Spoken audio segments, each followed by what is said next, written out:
All right, I'm calling this the double diagonal test.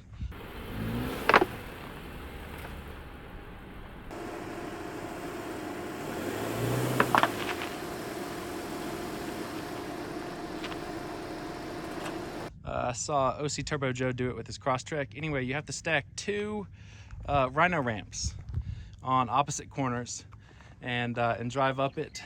The surface where the tire is touching the ramp, not the top of the lip, but where it's actually touching the ramp, is 8 3/8 inch above the ground, and stacking them makes it 2 inches higher. Good tuck there. This one's still on the ground.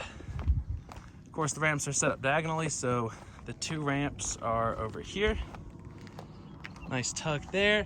And this tire is still on the ground, and I was able to drive up without any wheel spin, and the tires are still at highway pressure, so there is still quite a bit of articulation left to be had.